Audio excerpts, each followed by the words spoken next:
Hello everyone. অনেক দিন ধরেই ভাবছি যে আপনাদের সঙ্গে একটু কথা বলা দরকার, কিন্তু সময় করে উঠতে পারছি না। এক শুটিংয়ের প্রেশার, তারপর বুক ফেয়ারের প্রেশার, সব মিলিয়ে। সবার আগে আপনাদের অনেক ধন্যবাদ জানাই আমার আর দেবদীপের, মানে আমাদের দুজনের এই চ্যানেলটিকে ভালোবাসার জন্য এবং এই চ্যানেলের ভিডিওসগুলো দেখার জন্য। আর এখনও অবধি সব থেকে বেশি যে ভিডিওটা আপনারা পছন্দ করেছেন সেটা হচ্ছে অফকোর্স প্ল্যানচেট নিয়ে। তো প্ল্যানচেট নিয়ে আরও কয়েকটা কথা বলার জন্য আমার আজকে এই ভিডিওটি করা। সেটা হচ্ছে যে আপনাদের রেসপন্স অসাধারণ। আপনাদের প্রায় সমস্ত কমেন্টস আমি পড়েছি, ভালো খারাপ, কিছু ভালো কিছু খারাপ, সব মানে মিশ্রিত সব কিছুই পড়েছি আমি খারাপ কমেন্টসের দিকে যাচ্ছি না, তার কারণ লোকে তো খারাপ বলবেই। কুছ তো লোক কহেঙ্গে, লোগো কা কাম হ্যায় কেহনা।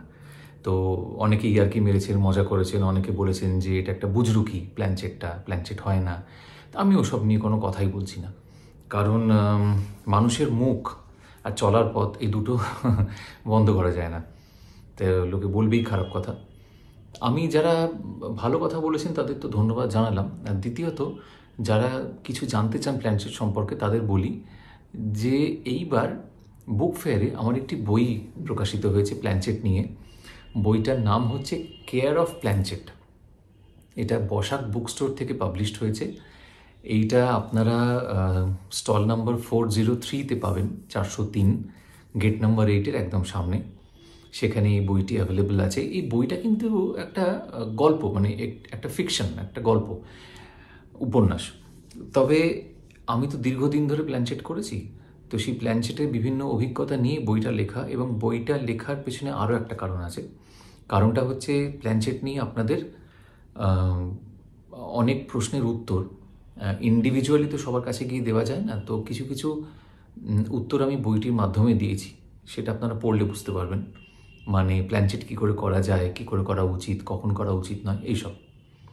তো যদি ইচ্ছে হয় তাহলে এই বইটি কিনে পড়তে পারেন, কেয়ার অফ প্ল্যানচেট। আরেকবার বলে দিলাম, 403 নম্বর স্টলে অ্যাভেলেবল আছে 9 তারিখ অবধি অফকোর্স। আর তারপর তো কলেজ স্ট্রিট এবং বিভিন্ন অনলাইন সাইটে পাবেন। গেট নাম্বার 8, 403 নম্বর স্টল। প্ল্যানচেট নিয়ে যারা যারা লিখেছেন আমাকে অনেকেই বলেছেন যে আমি আমার হয়ে প্ল্যানচেট করে দিন, আমি আমার অমুক আত্মীয়কে ডাকতে চাই, কেউ ভাই, কেউ মা, কেউ বাবা, কেউ স্ত্রী বা স্বামী। একটা কথা ক্লিয়ার করে বলে দিই যে আমি আসলে কারোর জন্য প্ল্যানচেট করি না। আমি এখনও অবধি যা যা প্ল্যানচেট করেছি সমস্ত নিজেদের জন্যই করেছি বা নিজের জন্য করেছি। আমি আমার আত্মীয়দের সঙ্গেই কথা বলি বা আমার রিলেটেড লোকজনের সঙ্গে কথা বলি না কেন। তো এইটা একটা ব্যাপার যে আমি বাইরের কারোর জন্যই বা আননোন কারোর জন্য আমি প্ল্যানচেট কখনো করি না, কারণ এটাকে আমি কখনোই আমার একটা পেশা বানাতে চাই না, সেই জন্য। দ্বিতীয়ত হচ্ছে অনেকেই বলেছেন যে যেরকম যদি কেউ অবাঙালি হয় বা বাংলা না বোঝে তাহলে সে কিভাবে কথা বলবে, কি লিখবে, তার সঙ্গে আমি কি কথা বলবো। আপনি যখন কোনো অবাঙালিকে ডাকছেন তার সঙ্গে হিন্দি বা ইংলিশে কথা বলবেন বা তার ল্যাঙ্গুয়েজে কথা বলবেন। কিন্তু আপনি যে চার্ট পেপারটা রাখছেন, যেটা ওই ABCD ইয়েস নো 1 2 3 4 যেখানে লেখা আছে, তো সেখানে তো সে গিয়ে গিয়ে ইন্ডিকেট করে দেবে। এবং অনেকে এটাও বলেছেন যে কেউ যদি পড়াশোনা না জানে তাহলে সে কী করে রিপ্লাই দেবে। এবার সোলের পক্ষে কিন্তু সবই সম্ভব করা। সোল পড়াশোনা জানে না এগুলো ম্যাটার করে না। বা আপনার যদি মনে হয় যে সোল ইংলিশ জানে না, আপনি বাংলায় লিখতে পারেন চার্ট পেপারে, তো সে কিন্তু রিপ্লাই করে দেবে। আর যদি মনে হয় যে না, চার্ট পেপারে আপনি লিখলে সোল উত্তর দিতে পারবে না, সে শিক্ষিত নয় বা সেই ল্যাঙ্গুয়েজটা জানে না, তাহলে খুব ইজি ওয়ে হচ্ছে যে ধরুন আপনি একটা পেন বা পেন্সিলের ওপর যদি প্ল্যানচেট করেন, তাহলে আপনি বলবেন যে পেন্সিলটা নিয়ে যদি ইয়েস হয় বাঁদিকে চলে যেতে, যদি নো হয় ডান দিকে চলে যেতে।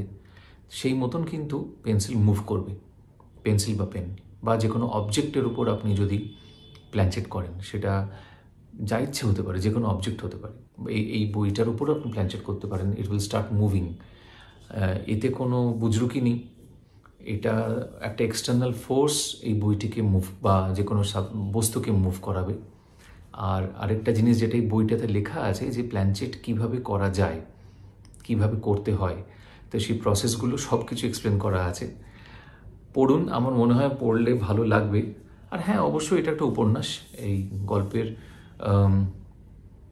গল্পের যারা কেন্দ্রীয় চরিত্র, সেই চরিত্রর মধ্যে একজন মার্ডার হয়, একজন খুন হয়ে যায় এবং মার্ডার হওয়ার পর কি করে সেই কেস সলভ হচ্ছে, এইসব নিয়ে এই উপন্যাসটি।